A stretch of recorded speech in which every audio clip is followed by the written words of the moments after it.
Good afternoon, everyone. This is Krista Martell, and I'm the Executive Director of the WELL Project, and we are very happy to welcome you to the second in our Watch Treatment Advocacy webinar series for 2016. Today's webinar is going to be Community Perspectives from CROI 2016, and we are extremely excited to have our partners AVAC and Sister Love, as well as the speakers Kate Borlaglu and Jessica Salzweidel and Lisa Diane White. So we welcome you all to today's webinar, and I think we are ready to get started. As everyone knows, for those who have been on the webinars in the past, please feel free to use the chat box to talk with each other, as well as put in any questions that you have during the presentations, and then we will be collecting those questions as they go and posing them at the end of the webinar. So just a quick overview of the WELL Project. We are a nonprofit organization with a mission to change the course of the HIV/AIDS pandemic through a unique and comprehensive focus on women and girls. And the WELL Project leverages technology to improve health outcomes and increase quality of life for women and girls living with HIV. Our focus is to provide accessible and comprehensive information, community support, and advocacy building, and we do that through in large part through our web portal at thewellproject.org, where we have over 100 fact sheets on various topics related to women and HIV, as well as prevention. We also have our A Girl Like Me blog, which we now also have in Spanish, Una Chica Como Yo. And last year we launched our first Watch Treatment Advocacy and Capacity Building webinar series. So WATCH stands for Women's Advocacy and Treatment Coalition on HIV and is an ongoing series. For this year's series, we are, unlike last year where they happened consecutively for 8 weeks, this year we're going to be offering the webinars throughout the year, and we'll include about 5 to 6 webinars. To receive a certificate of completion, participants must participate in either the live webinar or view the recording, which will be offered for up to 1 month after the live webinar, take the pre and post test, as well as a final evaluation survey at the end of the series. And as I mentioned, the webinars are being recorded, and we do typically post the recording as well as the pre and post test and all related resources on our website about 1 to 3 days after the live webinar takes place. On that note, in the beginning of the chat, I posted that our last webinar that was on mental health and HIV, the pre and post tests are expiring as of the end of day tomorrow. So if you were part of that webinar series or want to qualify for a certificate of completion and have not yet viewed the recording and taken the pre and post test, you can access that on our website. And the link I can repost, but it was I posted it at the beginning of the chat. So today's webinar will last approximately 90 minutes, and as I mentioned, we'll have the Q&A at the end. Also mention that you can just type in any questions, and we will gather them and have them ready to be asked at the end of the webinar. If you're listening to the webinar via your phone, there's a second audio PIN number that can connect your phone to your computer. It's a star plus a 3-digit number and pound. You can access it by clicking the phone at the top of your screen. It's not necessary, but helpful to connect your screen name to your phone. And we do have all participants' lines muted and can open those up at the end at the Q&A if requested. Okay, so today's agenda is we're going to be talking a little bit about the role of becoming a treatment advocate, and Kate is going to present a little bit about her path to becoming a treatment advocate. She's also going to give a kind of basic overview of some terms that should be helpful as we go through today's webinar, kind of around clinical trials and research. So, and then we will be getting an update on PrEP and research updates from CROI from Lisa Diane White. And Jessica will be talking about the ring, injectables, and cure research updates from CROI. And again, this is Krista Martell, the Executive Director of the WELL Project, and I'll be moderating today. Okay, so we have a quick poll question right now.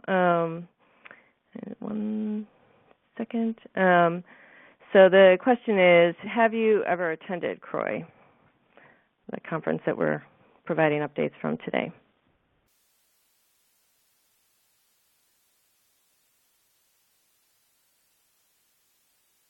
Okay, we'll stop the votes now. So we have about 15% who have. Great. Thank you. So just to give those who might need a little more information, the annual conference on retroviruses and opportunistic infections, also known as CROI, brings together top researchers from around the world to share the latest studies, developments, and best research methods in the ongoing battle against HIV, as well as related infectious diseases. It's pretty much regarded as one of the top scientific meetings around HIV each year. And it's a global model of collaborative science, and pretty much as I mentioned, the premier international venue for talking about basic and clinical investigation and clinical practice in the field of HIV. So this year's CROI was held in February in Boston, and next year will be held in Seattle, Washington, also in February. So for those who are interested in attending, it is largely been mostly accessible to researchers and clinicians. There also is a community educator scholarship that is available, and we've provided the link to that here. You can also access that at the website listed, croiconference.org. And typically, I think the applications to apply for the community educator scholarships are in like late summer, early fall. So you can go to that website and sign up for updates and to be on the mailing list. So if you're interested in pursuing that. Also, part of the community educator program, there are a couple really key advocacy groups, including AVAX, which is called PXROAR, as well as the Black AIDS Institute has the Black Treatment Advocates Network, which is also referred to as BTAN. And so I'm going to hand it over now to Jessica and Lisa Diane to talk a little bit more about those networks in case that is also an opportunity that you're interested in pursuing. Jessica, do you want to start? Hi. Okay. Hi, yeah, thank you, Krista. So my name is Jessica Salzwedel from AVAC, and we have a program called PXROAR. It stands for Research, Outreach, Advocacy, and Representation. And really, they're just a group of U.S., and we have a program based in the U.S. and one based in Europe, and they're U.S. and European advocates who really come together to learn about biomedical HIV prevention. They build a network of mentors, peer support, networking opportunities, and then AVAC does offer some technical and financial support to do all types of prevention advocacy outreach programs in their local cities. And just as a little perspective, we have about 27 advocates in the U.S., and about half are women, a little less than half are women. And Lisa Diane White is actually one, and I know she is going to speak next on VTAN. Hi, Lisa Diane White, and I am also a member of BTAN. This is a program of the Black AIDS Institute. And BTAN is guided by the premise that when people understand the science of HIV, they are less likely to participate in stigmatizing behavior, access treatment, adhere to their regimens, and influence HIV/AIDS and policy. And so the goal of BTAN is to cultivate and support a national network of advocates and educators to help link and retain living with HIV into care, increase demand for treatment, integrate biomedical and behavior interventions, and increase the involvement of Black people in HIV treatment and prevention research. So thank you. Great. Thank you. Yes, and both of these networks are models for, to develop treatment advocacies, as both of them said. And so in terms of, where Watch comes in is, we as the Well Project, we're founded by a woman, Dawn Averett, who was diagnosed with HIV in the late 80s and, in the early 90s quickly recognized that, there wasn't a lot of information specific to women and research specific to women. And so she was kind of one of the early female treatment advocates on the scene and advocating for more women-specific information, more women-focused research, and more women in clinical trials that actually could, both recruit and retain women because many of them weren't designed to fit the needs of women. And so the Well Project was kind of born under that idea of trying to provide easy-to-understand information and that could be widely accessed, and so then the Treatment Advocacy Watch program was to kind of help get this out into another format and to provide this information and help build treatment advocacy amongst women, and in hopes that maybe it will lead to joining one of these other networks or, finding more women at the table when it comes to, the scientific and research tables. So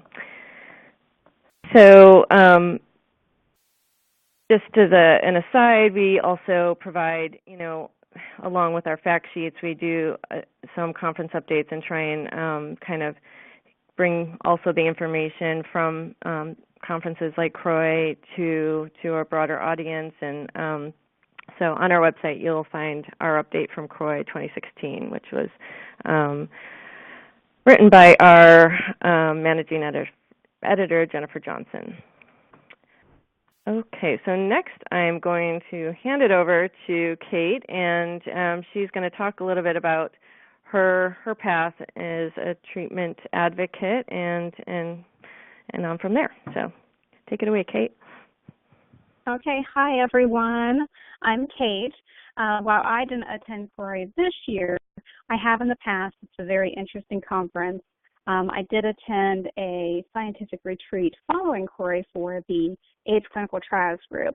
So I'm going to talk a little bit about my treatment advocacy experience today and about that post-conference.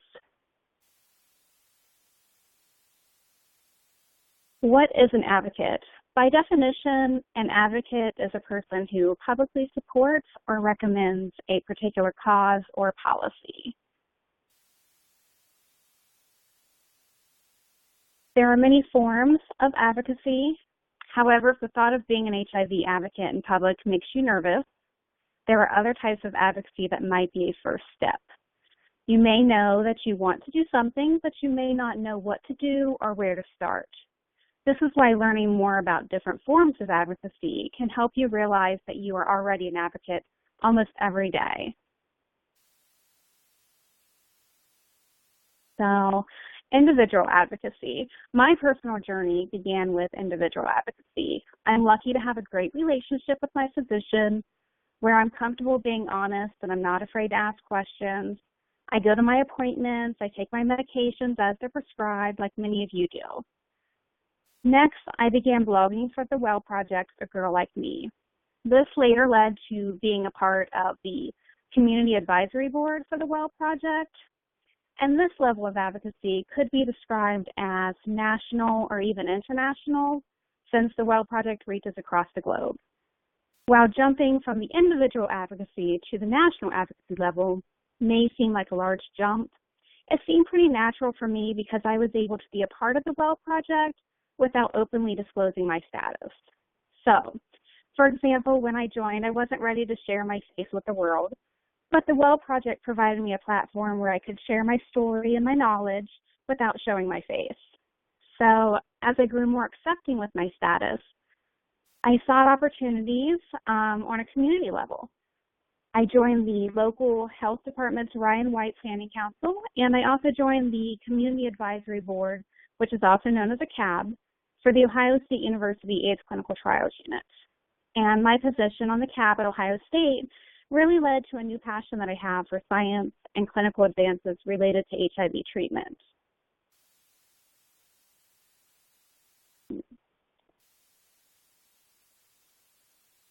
My involvement with the CAB at Ohio State led me to apply to be a part of the Community Scientific Subcommittee, which is a mouthful, with the AIDS Clinical Trials Group, also known as the ACTG. Some of you may have heard of the ACTG. They develop and conduct research and clinical trials, not only in the U.S., but also internationally. And my role in the Community Scientific Subcommittee allows me to provide input and recommendations to the ACTG. So I review materials, such as protocols, which basically outline the studies, and I ensure inclusion of the different communities affected by HIV. And so with this organization, I was also able to attend the scientific conference I was just telling you about, which covered the highlights from CROI and had many of the same attendees. Within the ACTG, I became a part of the Women's Health Internetwork Scientific Subcommittee, the Neurology Collaborative Science Group, and several other studies. One study that I'm particularly excited about is the REPRIEVE study, and I'll talk to you guys a little bit more about that in a moment. Clinical trials. The term clinical trial is used to describe many different types of research studies on human subjects. So what is a clinical trial? Interventional trials test if a new intervention is safe and effective for people to use, while observational trials gather information about health issues from groups of people without any type of intervention.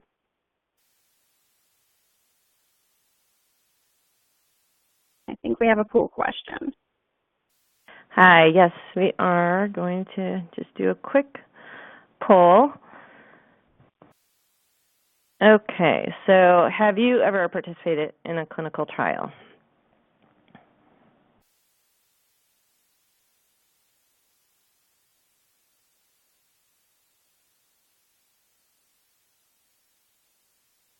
Okay, so we'll close up in just a couple seconds. But so far, we have about 40% who have, so that's a pretty high number. That's good to know.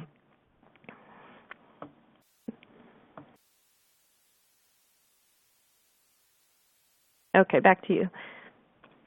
Okay, that's great. So the most common type of clinical trial in HIV is a treatment or drug study. There are 4 stages or phases of clinical trials for new treatments. Within each phase, a little more is known about the treatment being studied. So each phase has a different purpose and helps researchers answer specific questions regarding the drug in trial.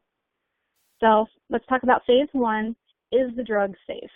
A phase 1 trial tests the drug in a small number of participants, usually fewer than 100, to find a safe dose and to document the side effects of the drug.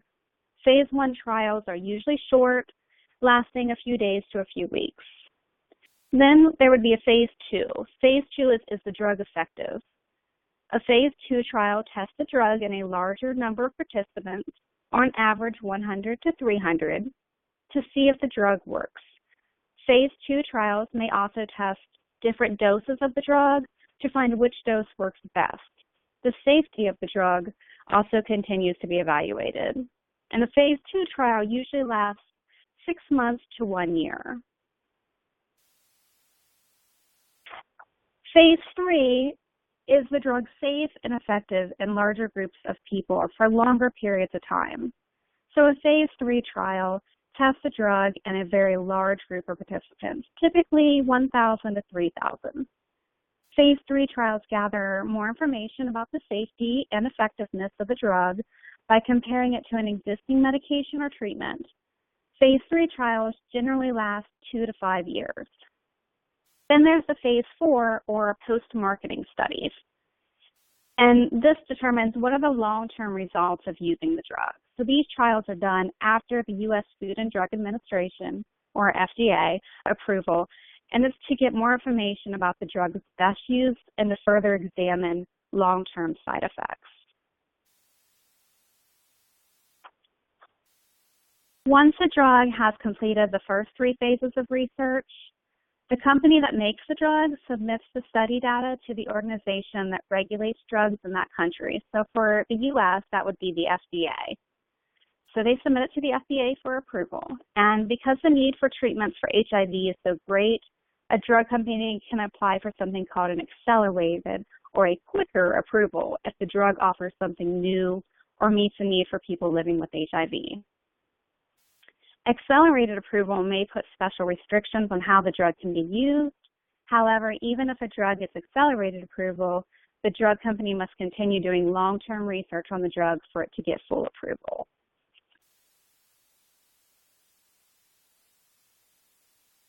So the proportion of HIV and AIDS cases among women in the U.S. more than tripled from 7% in 1985 to an alarming 23% in 2011. That means that about 1 in 4 Americans living with HIV is a woman.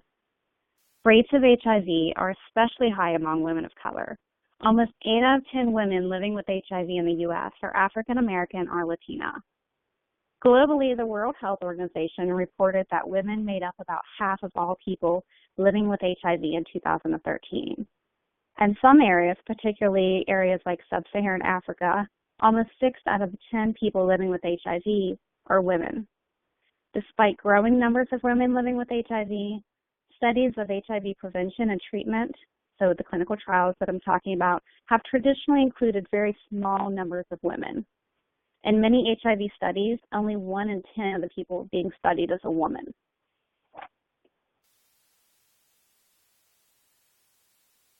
Because HIV and some HIV drugs may act differently in women's bodies, there's a strong need to conduct studies that are specifically designed to answer questions for women. More information is needed on specific drug doses for women, possible differences in lab tests, such as CD4 counts, viral load, how infections and gynecological conditions affect women living with HIV, and what side effects are likely to affect women. The only way to find out this information is for more women living with HIV to participate in clinical trials. I was glad to see so many of you already have. So one of the studies that I'm going to talk about today is the REPRIEVE study. And I'm excited about this. This is a study that I referred to earlier. It's the first large-scale randomized trial to test the strategy for preventing heart-related disease among people living with HIV. And the REPRIEVE trial tests whether treatment with pitavastatin, an FDA-approved statin medication, lowers heart disease risk in HIV. I'm sure many of you have heard of statins. 6,500 participants with HIV will be randomly assigned to take the pitavastatin or the placebo once daily. At some sites, a sub-study of REPRIEVE is being offered, and this they will take pictures of the heart taken at study entry and again at 24 months. The average length of participation is going to be 48 months with a simple time commitment of about 3 times per year. An important goal of REPRIEVE is to examine how factors unique to women, such as female hormones that we talked about earlier, can affect heart disease risk. So the study will also teach us whether pitavastatin lowers heart disease risk in women as well as it lowers the risk in men.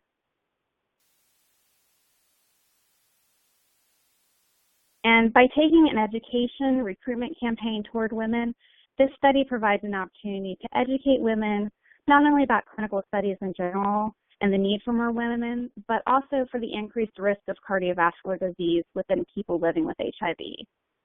So as such, REPRIEVE has designed an education-based awareness campaign to enhance enrollment of female participants into REPRIEVE. And this is important because it's increasing enrollment of women. This will allow us to answer some clinically relevant questions, which are sex-specific health outcomes for women living with HIV. And some information is there if you wanted to go to their website. They have begun some campaigns that include blogs and a website. I believe they also have a song on there, and they've even got women on the recruitment material. And that's all I have today. Thank you. Great. Thank you so much, Kate. So, yes, I hope it's helpful for those of you who are interested in becoming more of an advocate in different levels. I mean, and this is specifically around treatment advocacy, you know, how different steps you can take. And as in Kate's case, and like she said, I mean, just kind of being a part of the Girl Like Me network and blogging kind of anonymously was the first step in, you know, connecting with others, kind of learning and sharing from others, and finding more of her voice and her interest in pursuing these much larger roles as an advocate that are, you know, helping and will help, you know, thousands, if not more, around the country and the world. So it's an exciting thing. And we'll also at the end, we have resources to other networks like the Positive Women's Network, USA, and they do a large amount of advocacy and specifically around policy. That is another type of advocacy if you are interested. Okay, so now I'm going to hand it over to Lisa Diane to talk about, you know, herself and her role as well as Sister Love and what she's going to present on PrEP. Good afternoon, everyone. My presentation will be about PrEP, and I did go to CROI, and this was my third time going to CROI. So I'm with Sister Love, and we are a women's HIV and reproductive justice and human rights nonprofit. And our mission is to eradicate the impact of HIV and sexual and reproductive oppressions upon all women and their communities in the United States and around the world. And I am the deputy director of the organization. I've been there since 2004, and I have about 26 years of experience in women's health issues. So what is PrEP? Pre-exposure prophylaxis for HIV prevention.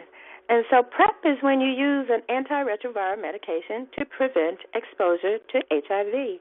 And typically PrEP at this point in time is TDF, FTC, and it's an antiretroviral that contains tenofovir, and that's when I use the acronym TDF, and emtricitabine, which is FTC, and typically is sold under the brand name Avada. And PrEP was approved for use in the United States in the year 2012. And again, PrEP is for people who are HIV negative. And some of the key development and conclusions from PrEP that I saw at CROI, they had some demonstration projects, and some of these projects were projects that tried to demonstrate the effects of whether or not the types of conditions and results that they saw in a clinical trial, what would happen in real world time if we tried these same, I guess, guidelines. And so what they noticed is that there were no significant side effects observed in any trials of tenofovir-based PrEP. And they also determined that you must adhere. Adherence is essential. Each trial found that the benefit that people with the highest levels of adherence had high levels of protections, and lower adherence was associated with low or no protection. And PrEP has been determined to be protective in both men and women. And people with high rates of HIV risk behaviors can be adherent to PrEP. And I've lost my screen, so let me just go to my backup here.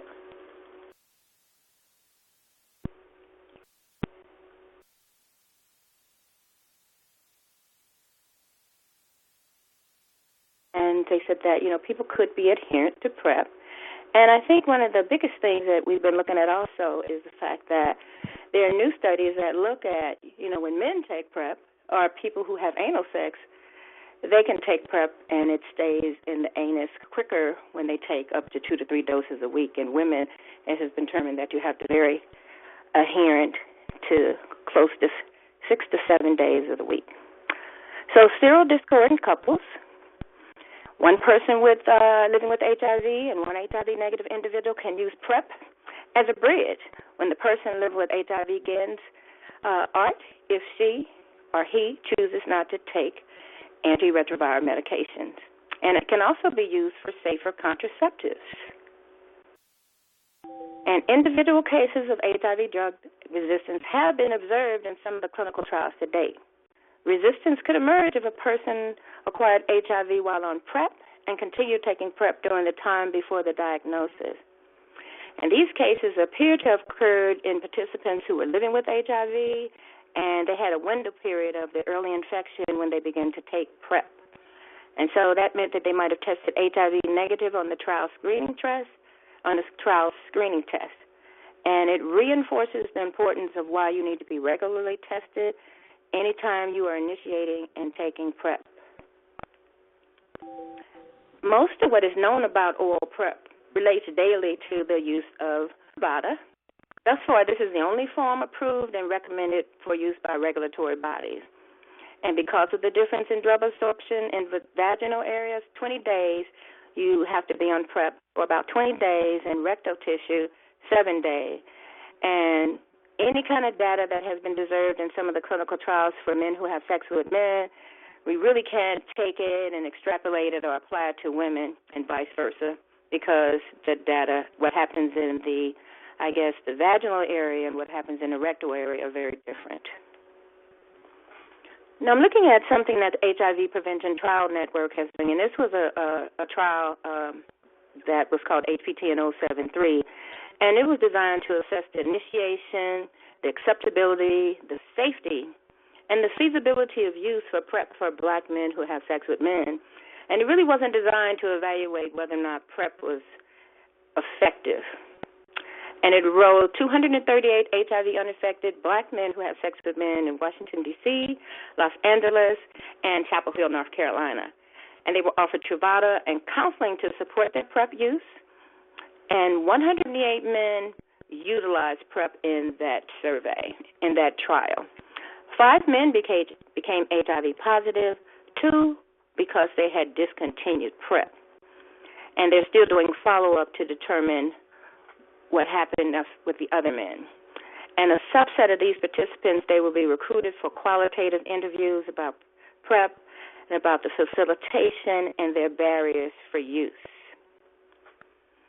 Then we had to look at there had been conversation about some of the clinical complications of using PrEP, and we had been hearing about bone marrow density, so there had been follow-up to look at bone marrow density in some of the trials.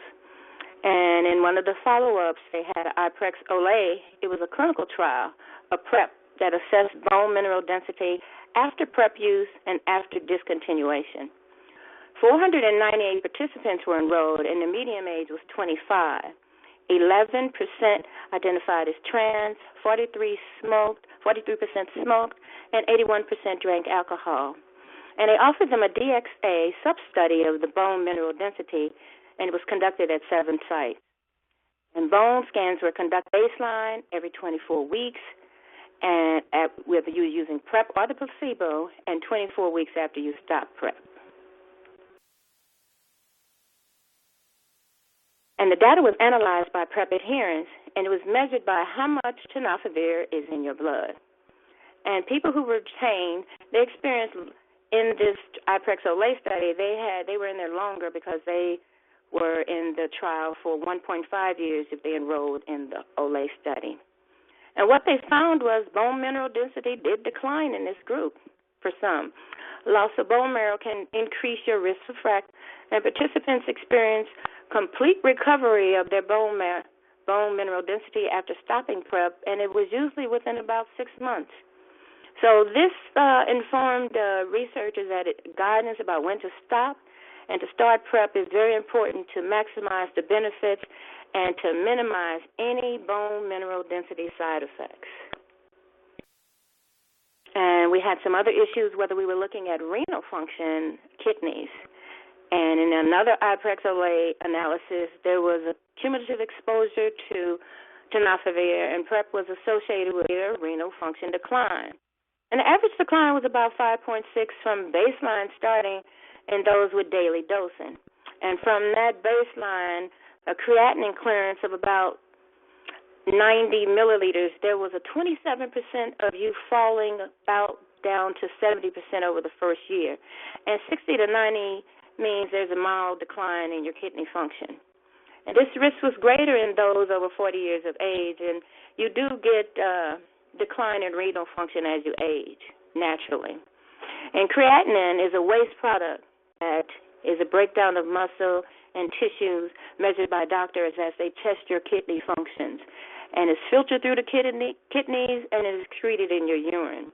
And as renal function declines, your creatinine clearance rates go down as well.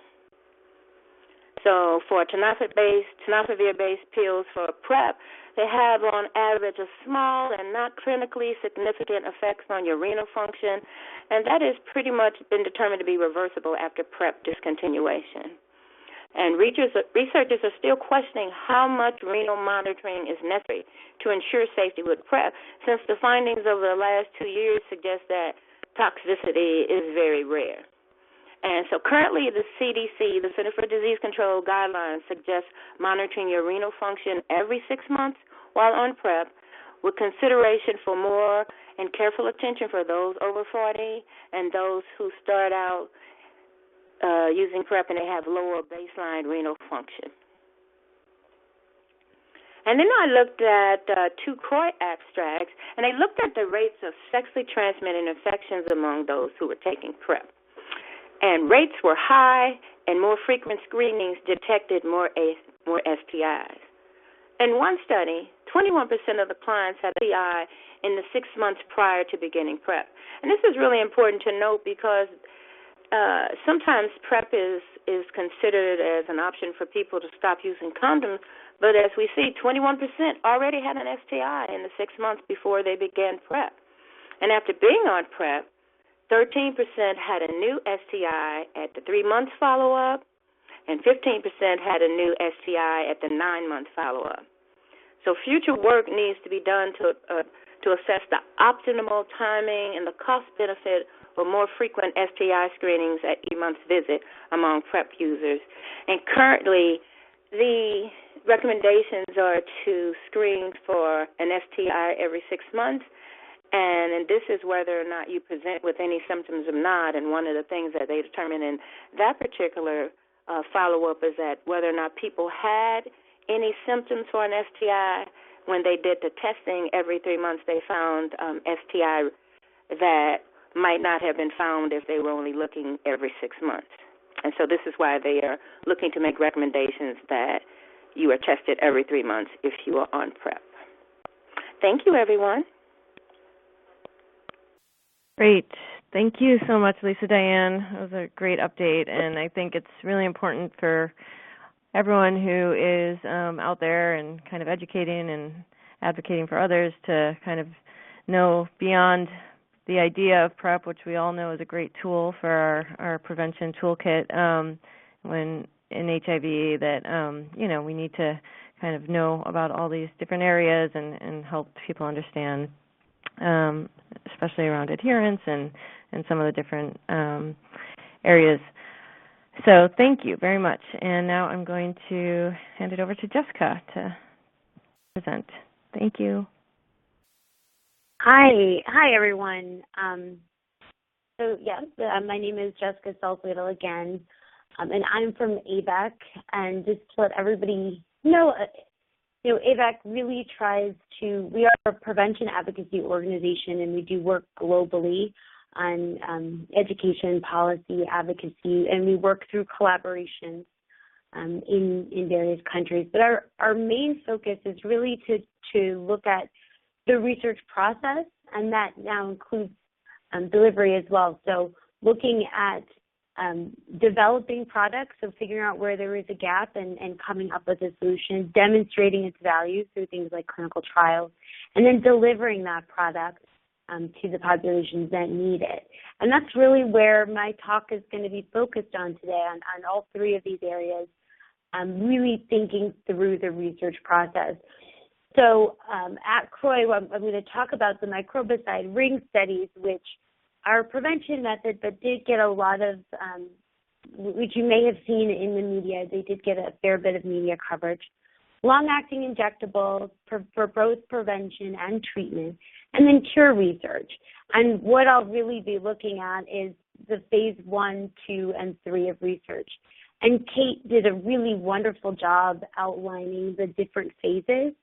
So if you have any questions, I'll feel free to answer them as well. But she just gave a really nice overview.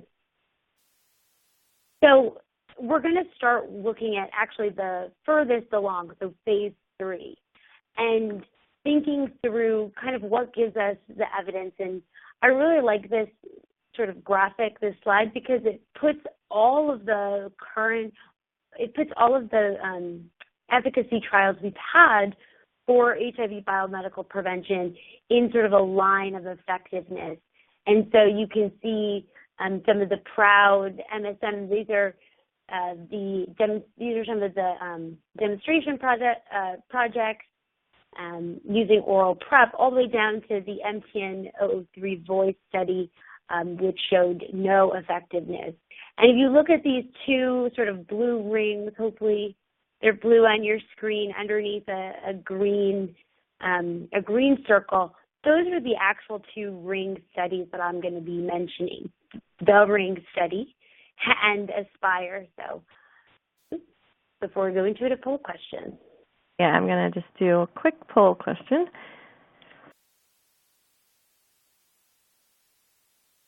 So the question is, have you heard of the Depo-Verin vaginal ring?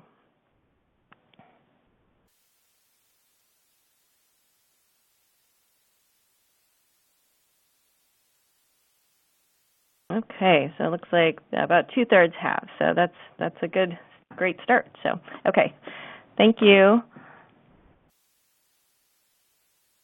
Great. So that's actually really interesting, and that's really good to know moving into the talk. And so we're going to talk about phase 3, which is this little white box with the blue outline. So just to start off, a microbicide it's any substance that can be used in the vagina or the rectum to reduce HIV infection via sexual exposure. There's currently no microbicide products licensed, but we'll talk a little bit about that with the ring as a potential product that's moving towards licensure.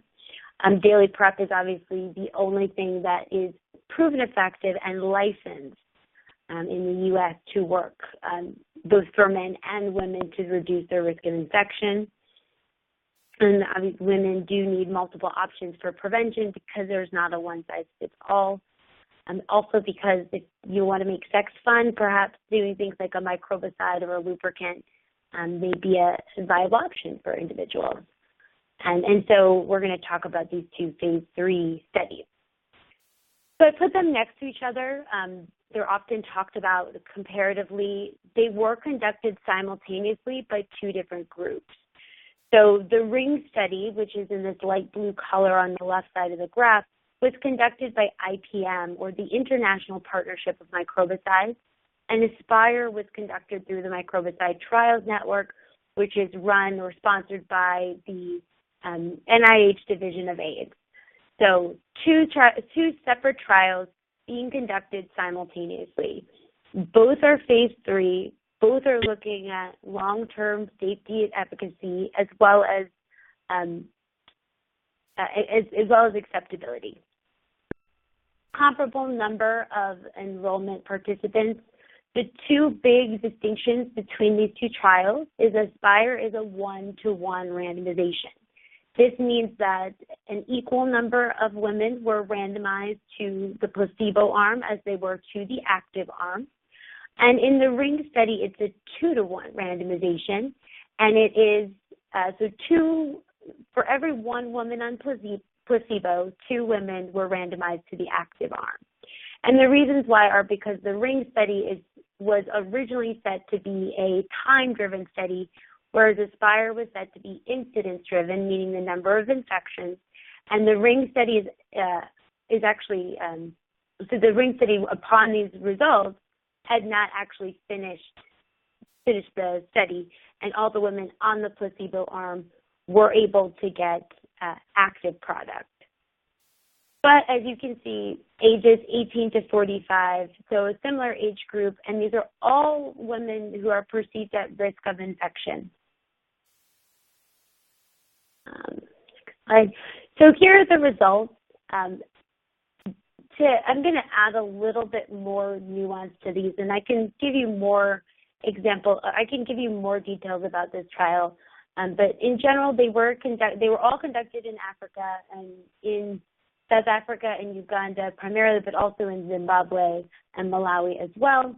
And as you can see, they have similar results. And so what this top row is showing, so in Aspire, 27% of the entire trial, they show a 27% reduction, meaning that compared to the placebo arm, and 31% in the ring study compared to the placebo arm. So statistically significant rates of infection. And then this bottom line is because when you do a breakdown, and they did a breakdown by a lot of different factors, socioeconomic status, race, and those didn't seem to matter. What mattered was age. And so when they actually took a look at the breakdown of the ages, and I'm going to talk about the Aspire study, but the ring study is very similar. When they looked at the Aspire study breakdown, how they get to that 56% of a reduction overall was when you break it down by age. So when they looked at it, ages 18 to 21 actually showed no HIV protection. Ages 22 to 26 show about 56%, and ages 27 to 45 is about 51%. And the incidence rate is actually the highest in the 22 to 26, meaning that when compared to the placebo arm, they had more infections. And why I'm just going to show this breakdown of over 21 is because the same was true in the ring study, that between 18 and 21, there was very low efficacy. And so what this means for sort of follow-up studies is it could mean a couple of things, but what they did see was that there was a real link to adherence of the product. And I can talk a little bit about how they measured adherence, but the main difference is that adherence in these studies were a bit overcompensated, meaning that the measure of adherence, they couldn't really tell the difference whether you used it for 30 days or whether you used it for 24 hours before the study visit. They just wanted to see who was not using it at all and who was using the product. So sort of now what happens? And so these two trials, like I said, were conducted simultaneously. Part of the reason why is to speed up that process of getting the drug license. So you need to have 2 phase 3 studies of a new product in order to bring it to a regulatory body for approval. And so, as I mentioned, the ring study, which was that IPM study that was time-based in South Africa, is now providing active product. So they are providing this Depivirine ring to all women. And then they are working on approval for that product in Uganda, which is the other place that the trial was being conducted. There will be an open label extension, meaning that women who were part of the study will be able to access the product, and this is for Aspire participants. So NIAID, the National Institute of Allergy and Infectious Diseases, part of the NIH, has actually approved this follow-on study. Its name is HOPE, and they will be able to get ring and PrEP women ages 16 to 21. So this is really a very interesting look because, as you said, it didn't seem to work in 18 to 21-year-olds, and that group did have the lowest adherence. So they didn't know, they weren't using the product potentially before the 24-hour mark, which I said is this overcompensation adherence. But there's a lot of variability in there, which they're trying to tease out, they're trying to work through. And then IPM is also planning on doing this type of open label extension study called DREAM. They have not gotten approval for that, so we are still looking and following the research to find updates on that.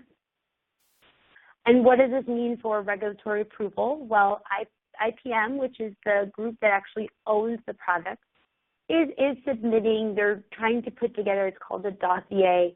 They're putting together all of this information from both efficacy trials and all of the studies that they did prior to bring to a regulatory body. In this case, they're going to bring it to the European Medical Council to actually get it approved. And the European Council is like the counterpart of the FDA in Europe. So hopefully it will be brought for regulatory approval in late 2016, early 2017, with the earliest possible approval being late 2017 and access for the product in 2018. So that was a lot of information, but I'm going to keep moving on because we're going to have time for questions at the end. But now we're going to move back in the research cycle to phase 2. So these are things that have yet to go to an efficacy trial, and they're long-acting injectables. Long-acting injectables are they are antiretrovirals. They're given via an injection. Some of the key facts about them are that they always start with an oral lead-in, and the reason why is because when you put a drug in your body for a long time, you want to make sure that it is safe and that there are no side effects, so you give a daily dose first. The drugs that are used, they give a fairly, I'm going to say neat, but a fairly different formula. So not all drugs can move into injectables. And so it could obviously do things like ease adherence. If you think through maintenance regimens, it could have a benefit there. So this is being studied for both HIV negative and HIV positive, or people living with HIV as well. So the first one I'm going to talk about is the LATTE-2 study. The 2 means that it is the second in a series of studies. There was the LATTE-1, which came before. And this is actually for people living with HIV. And so they enrolled people living with HIV, 18 years or older, naive to ART. That's really important. They'd never been on a treatment regimen before. CD4 cells greater than 200. This is that same randomization that I discussed earlier. So this is a 2-to-1, meaning that for every person, in this case, it's not on placebo, it's on the oral dose. There were 2 times as many people on an injectable version, and that were in every 8 weeks, and then 2 times as many as the placebo that were on an every 4 week. And the LATTE-2 is a study of cabotegravir and rilpivirine, and let me just make sure I have all of my notes. Cabotegravir is an integrase inhibitor, and it is under investigation. It's similar to dolutegravir, and it's being investigated for an oral tablet as well as a long-acting injectable, but it's known as a long-acting nano suspension. And rilpivirine is already licensed NNRTI. So both of those were being put together. So one arm is for an every 4-week injection, and that's that 400 milligram top line. One arm was for a every 8-week injection, so 2 months with 600 milligrams, and then it was being compared to the daily oral dose. As I mentioned, this did have that oral tag, so everybody at some point did receive an oral formulation, this 300 milligrams plus ABC 3TC. And the results showed that both the 4 and 8 week intervals were able to maintain viral loads below 50 copies. So 50 copies is the standard limit of detection, so it was able to maintain below detection, right? So that's a good sign, and this is at the 32-week mark. And so one of the things they're doing at the 48-week upcoming visit, as they start to think through some of the phase 3 studies, they are going to try to determine the dosage. So should 8 weeks move forward, or should every 4 weeks move forward? And they are going to be determining that at the 48-week mark. I'm sorry, yeah, at the 48 week mark. So they're going to be looking at that data. This was well tolerated, and when they did studies of individuals who were in this injection, the injection is intramuscular, normally in your bum and your gluteus maximus, they actually preferred the injection, although they were happy to go back to the daily oral dosing as well. And as this moves into phase 3 studies, since this is for a maintenance regimen, they will be looking at individuals who are on any combination potentially, and moving over to this regimen for the study trial. And I will also just say, going back previously, this study enrolled, I'm just looking, I apologize. This study enrolled 24 women total, just to kind of give you a look. And there was about 115 in each arm, so about 24 women total. So ECLAIR, this is the study for cabotegravir again, and this was for preventative purposes, and so they looked at low-risk, healthy men, and they did try to find an emphasis on men who have sex with men.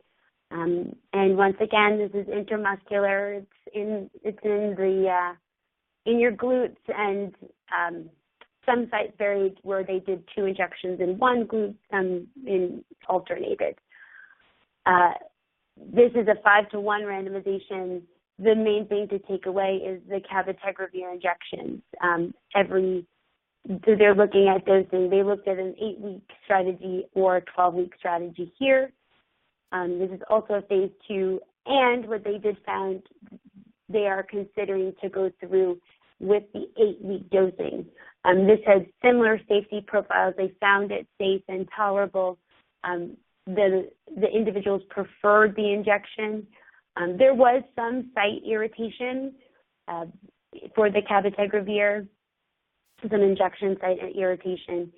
This is true for the LATE-2 study as well, but it was mild. It was grade 1 and 2, which is flu-like symptoms, or things like site injection rash or fatigue, so people are getting tired. But these were not enough to deter individuals from dropping out of the study in most cases. ECLAIR did have 7 individuals drop out of the study from the oral phase to the long-acting injectable phase, but they did take 94 individuals into the injectable. Now we're taking it back even one more step, going into phase 1.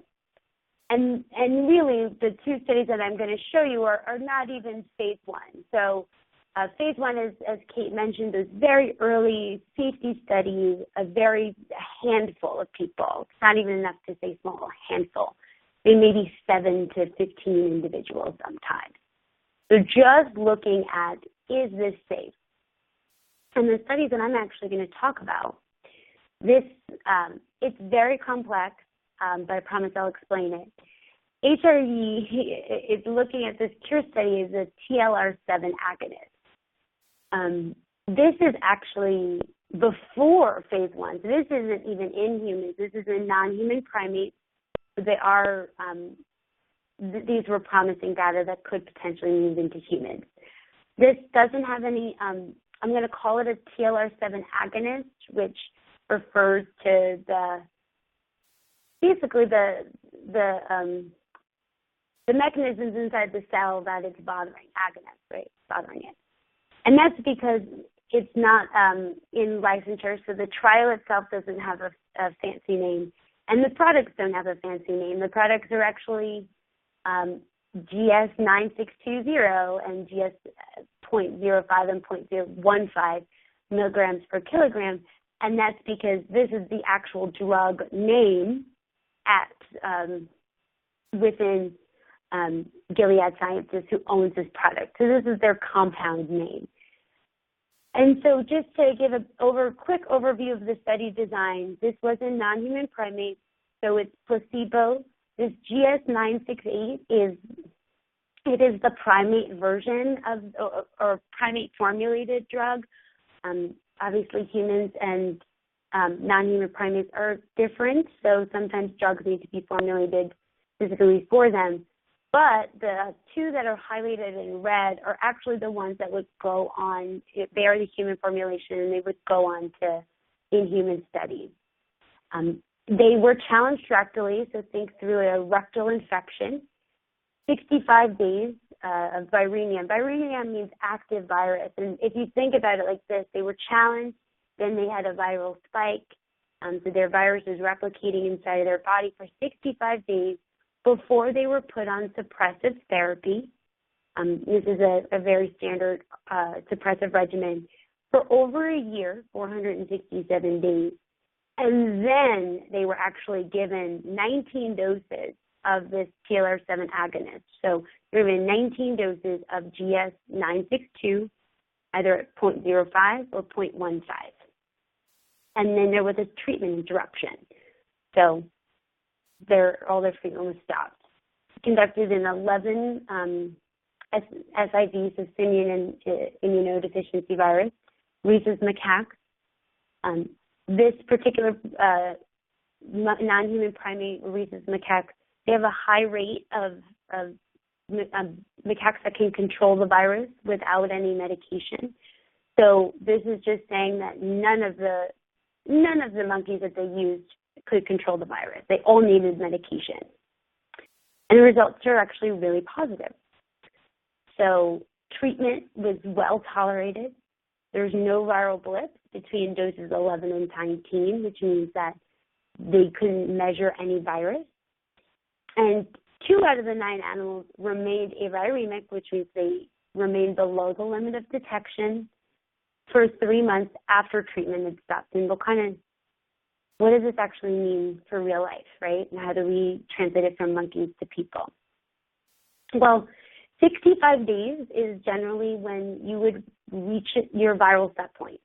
A viral set point is the level of virus that when you are off treatment that the body tends to return to.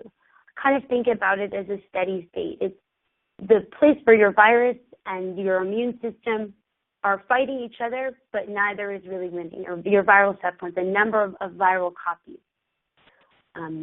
that you'll have. It seems pretty set. And so this is used as a measurement. So after this TLR7 agonist is used, one of the things they do is see if the viral set point of these monkeys goes down.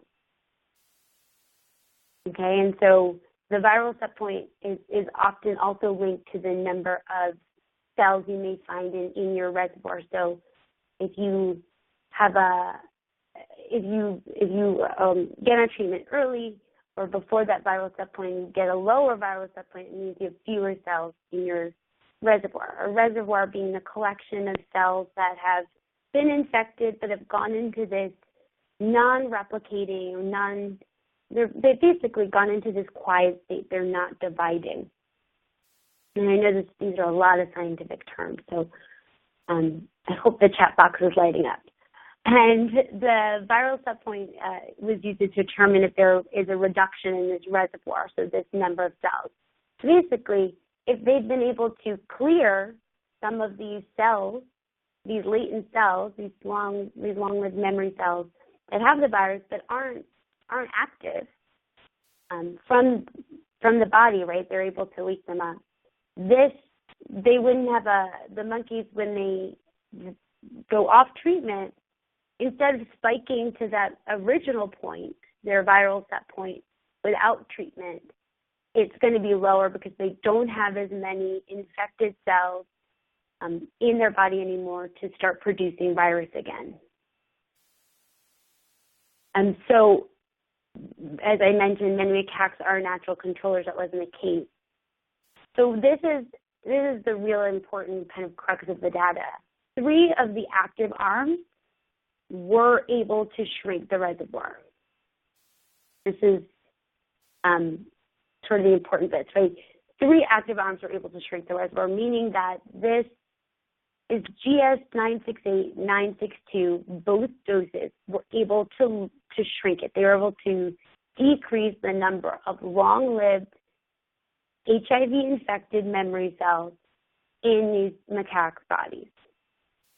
And when they showed this, they were looking at PDM, so they're taking some plasma samples from your blood, and they weren't able to see any, they weren't actually able to see any virus in the blood.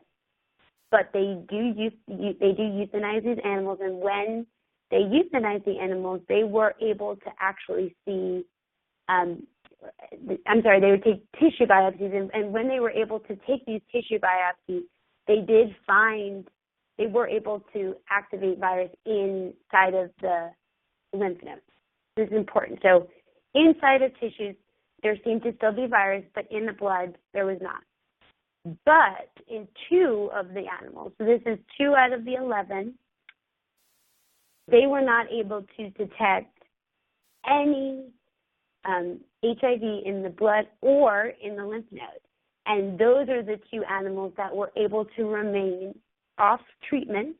When they go off that treatment interruption, they were able to remain undetectable.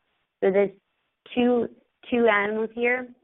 These are these 2 macaques that did not have detectable virus in blood or lymph nodes. So the last thing I want to talk about is something very, very different. And so that wasn't in humans. This is actually a cohort of individuals, and this cohort is in South Africa. It's called the FRESH cohort, Females Rising in Education. I forgot what the S was. I apologize, against HIV. And basically, it's 699 women have been enrolled since 2013, and the data presented at CROI reflected as of September 2015. So this is 32 women diagnosed within the first 15 days of infection, so very early after infection. The women are part of an education program, as well as the women come in as part of an education program, and so they are there for 3-hour visits twice a week. So they do get finger pricks there to get their HIV status tested, and this is how they can identify these women in very, very acute infection. Of those women, these 32 women, several of them were part of a smaller sub-study that actually was able to go through and talk and look at what happens to your CD8 cells, so those fighting cells. They fight the virus before and after infection. And what they found was that HIV cells, these HIV-specific cells, form very, very quickly, but they're prone to death. And they play a role, they're one factor in determining your viral set point. And once these HIV-specific cells die, they die. And so how this could potentially impact cure are things, the knowledge that we gain from the immune system, but also if we can figure out a way to preserve these HIV-specific cells, we may be able to utilize them in fighting the virus in a curative strategy. So they could be combined, even potentially with the TLR7 agonist I showed earlier, to form some type of curative strategy. You may call it a kick and kill. So a kick and kill strategy means wake the virus up out of the reservoir, get it producing virus so that your body can identify it and kill it. And I just like to show this slide just to give you an overview of sort of prevention research overall, and it's not just long-acting injectables. There's obviously continued use on the ring, and down here, this antibody, broadly neutralizing antibodies as well, which could be used for prevention or treatment or potentially even curative strategies. So with that, I'll close it out. Great. Thank you, Jessica, for that really great overview. It's a lot of information, but you did such a great job kind of breaking it down and making it easy to kind of wrap your head around. It's exciting, all that's on the horizon, and hopefully it will keep moving forward. So we definitely encourage everyone to put in any questions in the chat box.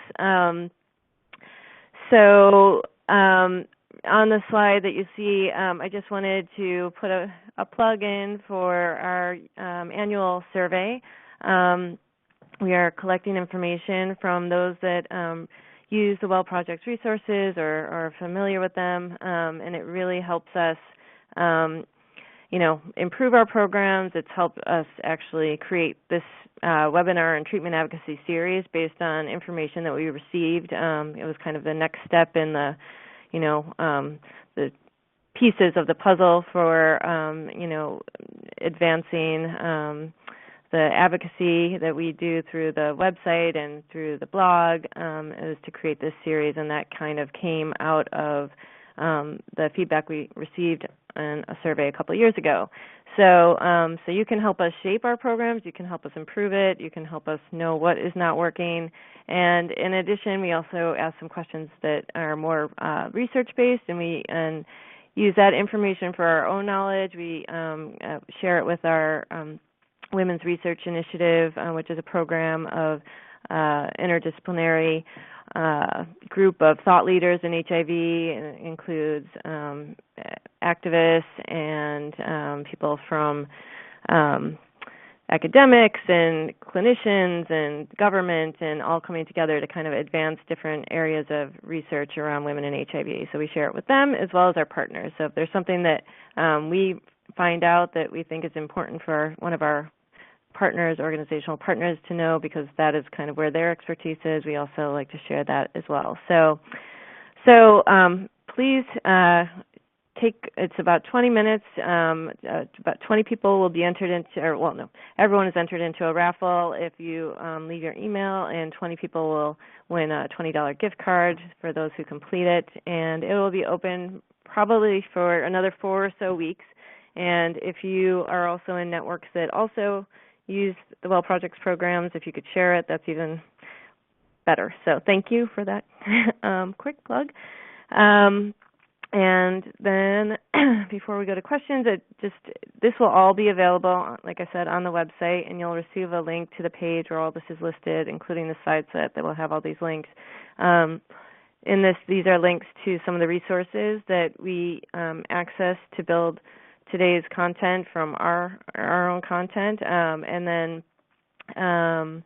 so this is all Well Project's resources. Here are some additional resources to both Sister Love and AVAC, who are our partners for today's webinar. Positive Women's Network, which I also mentioned, which is a great advocacy group. Then I encourage all women living with HIV and their allies to, receive their, get on their membership. The ACTG to learn more about that, a link to the REPRIEVE trial. Hive Online, which is another one of our partners, is a great resource about all things kind of PrEP, and so we want to kind of direct you there if you're interested in some great materials around PrEP, as well as the links to the 2 advocacy networks we spoke about earlier. And then lastly, I won't go through each of these, but these are some links that Lisa Diane put together based on information more about what she was talking about and some of the studies she covered. So if you're interested in getting more on that, please, you'll be able to access those. And also these are links that Jessica put together. And I just want to, Jessica, I don't know if you want to do a quick, but you have a whole curriculum that's based on Cure research, correct? And it's for the community mostly? Is that? I mean, I know a little bit about it. Yeah. So Thank you. Yeah, the first link is called the Curriculum. It does give an overview of 15 different topics in HIV cure research, ranging from the basics to things like ethics, informed consent, and then in-depth topics on any strategy, so pick and kill, and things like that. But while I also have the floor, I just wanted to make a small correction. I talked about the ASPIRE study. I did say that OLE was approved, but it's actually that NIAID has given the go-ahead, which doesn't translate into approval. Sites actually still need to submit IRBs or ethics committees in the next few weeks to actually get it approved at a site level, and participants may use PrEP if they are in a country that has PrEP approval. So not all of the countries I listed do. And then there's also just another MTN 034 that's still in development for adolescent girls and young women 16 to 21. So just keep some information out, keep your eye out for that as well. And I have some more information on the study if anybody's interested. Great.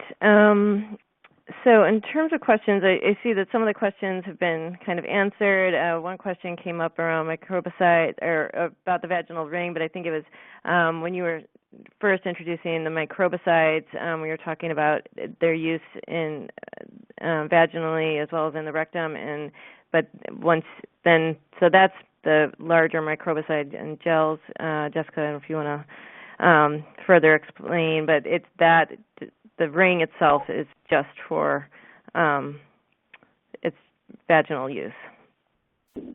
Yeah, the ring is just for vaginal use, but there was another trial, MTN 017, which is for rectal use, which I didn't talk about.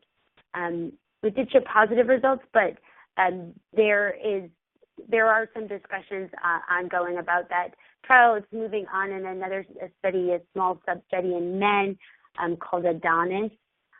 So they're looking, the rectal gel, the microbicide itself works, but they're looking at different ways to actually get it into the rectum. And so the Adonis study is looking at a phallic device, but then, you may look at other methods in the future. So but the main takeaway is that MTN 017 did actually show positive results. And so there is a line of rectal microbicides as well.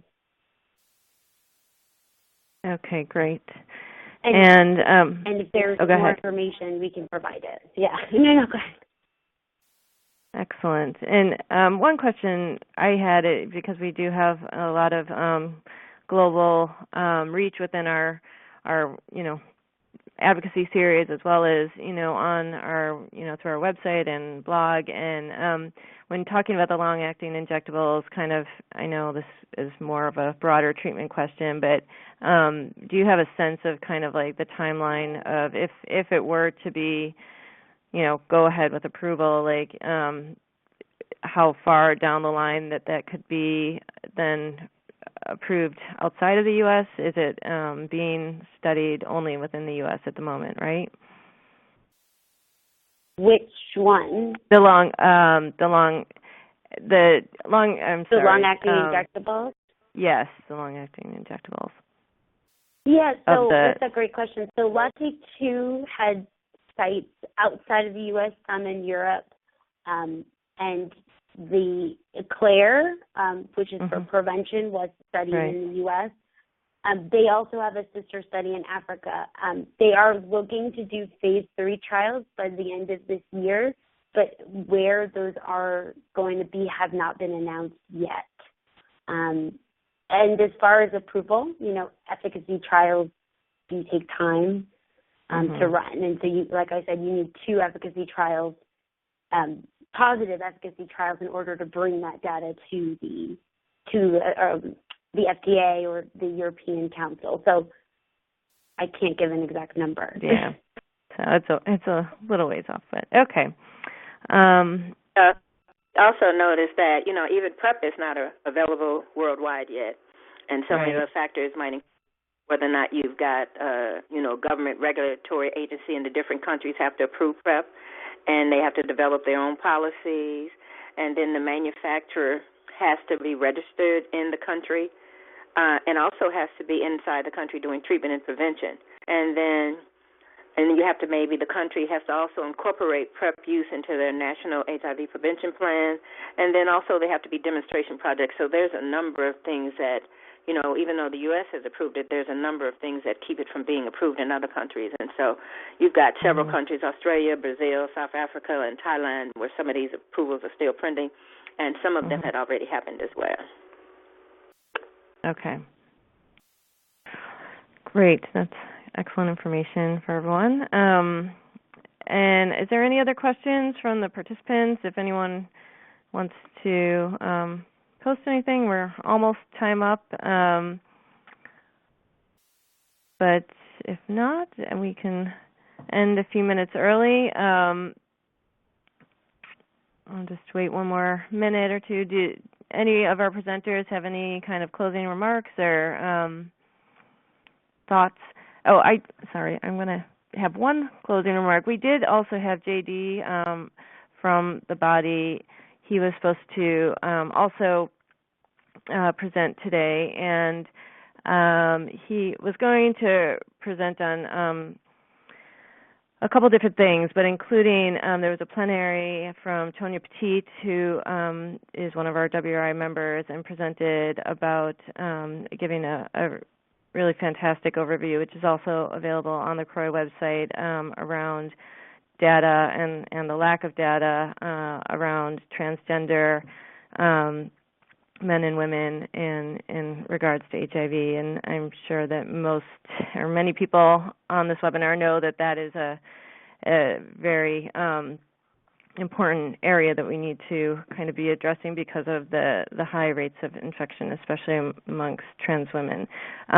So I just wanted to, and we definitely missed JD's presentation, but that we are hoping to incorporate some of that information in a future webinar. So just as a FYI, and we'll be also, sending out updates as future webinars are developed and to let you know about those. Okay. Any closing remarks? Okay, I will take that as a no. So once again, I'd like to thank everyone who participated today. I would love to thank our fabulous presenters, Kate, Lisa, Diane, and Jessica, and I hope everyone took away quite a bit. There's a link to the post-test here, and we'll send a follow-up when the materials are up on our website. Thank you, everyone.